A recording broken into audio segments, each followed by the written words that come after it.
every generation, there's some guy who wants to rule the world, right? Yeah. But your book is more about, hey, let's look at the new structures that are evolving. Right.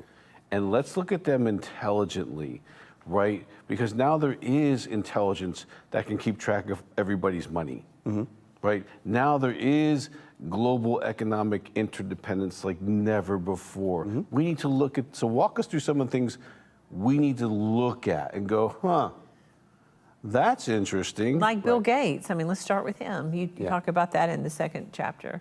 Yeah, Bill Gates, or I'll just say it. George Soros. George Soros, he's at it again. But see, we take a deep dive in all these guys, and we find out who they really are and what they're really up to. And what their assignment is.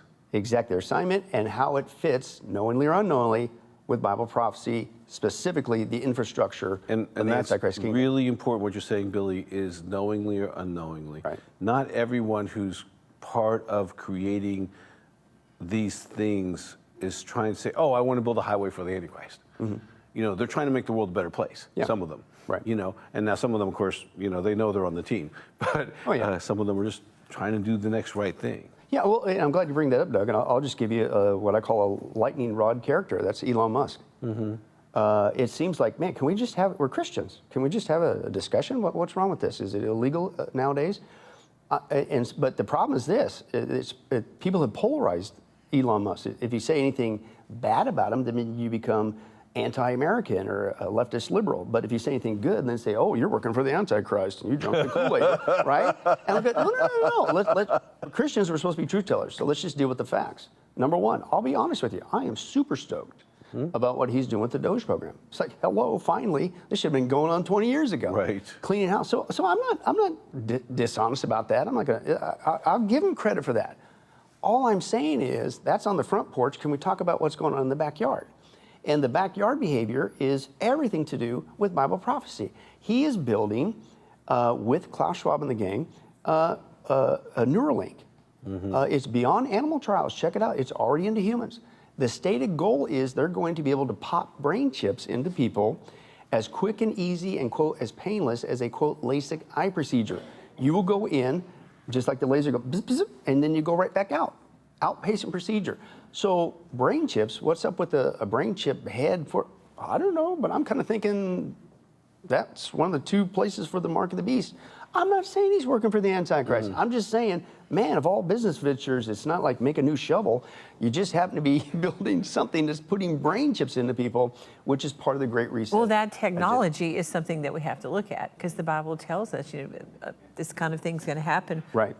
Let's go back to Bill Gates, the depopulation. Let's talk about that because that's a real issue that's gone on for a long time, and people don't even understand the correlation between that and even vaccinations that he's been connected to, giving to people in Africa, et cetera, et cetera. Yeah, exactly. And that whole section could have been a book, a documentary unto itself. And I knew he was up to a lot of... Robert Kennedy Jr. knows about all of this. We've talked about that as well. Yeah, exactly. Some of the vaccines that were sent over and what they did. Yeah, exactly. Well, and again, his vaccines, and this is in print, some of his vaccines are killing 10 times more people than of what the vaccine is supposed to inoculate against. So, but you don't understand it. Each one of these guys, I learned this from seminary and biblical counseling course. If you want to know the man, you got to know the history. And so each one of these guys, I had to go behind what I call the paid smoke screen, because they each put out a veneer of, I'm just like Bill Gates, I'm just a billionaire, quirky nerd guy, entrepreneur, philanthropist, you know, at the Bill and Gates, Melinda Foundation. No, you got to get behind that. And there's two things that motivate Bill Gates in every decision that he does. And when you get it, it's like finding the missing puzzle. And his two modus of operandi is to make money and murder people. And you're going, wow, that sounds pretty horrible. Yeah, it is horrible. In fact, I will say this, Joni, based on my research, if Bill Gates gets his way, he will become the biggest mass murderer in the history of mankind. In fact, we have him on tape, and of course it's transcribed for the book, at a TED Talk. And he clearly says that if we do a good job with vaccination and healthcare, we can reduce the population of the planet from 10 to 15%. I broke out the calculator. 15% of the current population is 1.2 billion people. Hitler killed 6 million. Communism today, believe it or not, this one doesn't get mentioned much, 100 million. This is 1.2 billion.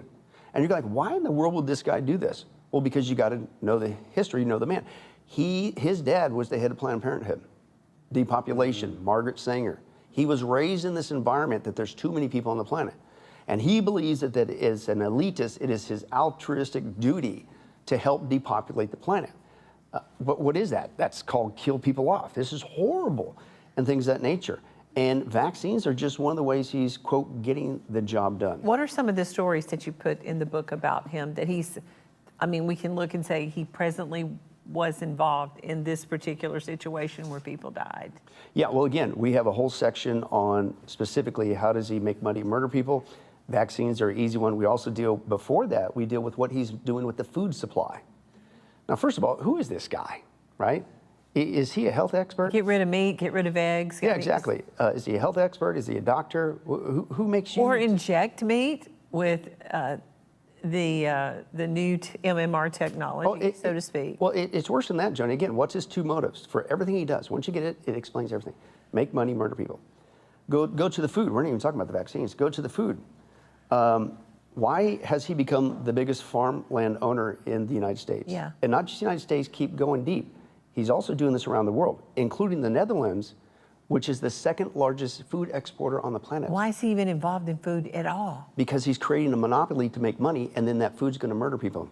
Trace the trail, right? His fake meat, see, you buy the farmland, so that means you can't produce crops and you can't do husbandry, animals, the two things we eat, by the way. And so if you limit that, then he comes up with an alternative. He's created a monopoly, his fake meat, under the guise of helping to save the planet, which is a lie. And so... and what about the ingredients in that? Thank you very much. And the ingredients in just his fake meat is made, and this is not a conspiracy theory, it's in print, is made from cancerous tumor cells, and they're replicated. I don't know about you, Doug, but I don't want a cancer burger. Think that's going to be good for you? I don't think so. You go like, why would a guy create cancer food burgers and then force people to eat it? Because he's going to make money, he's going to murder people. It goes even further. This guy, at the same time, that's just meat, fake meat.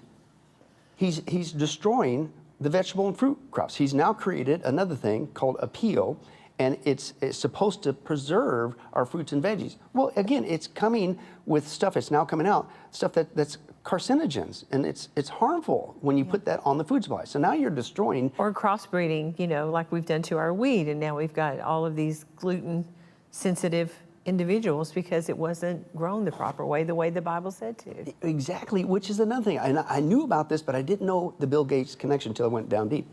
Guess who's the one who helped start the Svalbard seed vault in Norway, out in the middle of nowhere? Bill Gates.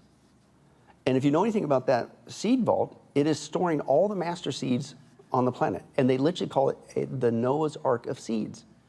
And you're like, well, what are they doing that for? What do you know that I don't know? What do you mean? Because they're genetically modifying everything, the meat and the plants, the seeds. And so they're storing the master seeds, Bill Gates, and you're like, well, why? Because he's behind the patents for genetically modified seeds, and some of the seeds that they're genetically modifying, again, make money, murder people, the genetic modification of seeds is creating super pests, super problems. It's not good for you, but here's how he's making money off it.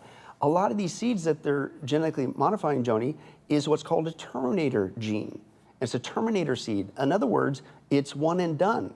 And so that means husbandry, like growing livestock, you don't eat all your cows, you save some back to make more cows.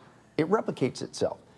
Crops, when you grow crops, right? You don't plant all the seeds and get rid of the whole harvest. You pull back some of the harvest for the next crop. Well, these guys have figured it out where now the seeds are one and done, which means you have to forever go back to them for your next batch of seeds. It doesn't self-replicate anymore. They can't reproduce. Bingo. And so they're going to make bank. But again, it's harmful effects on the human body.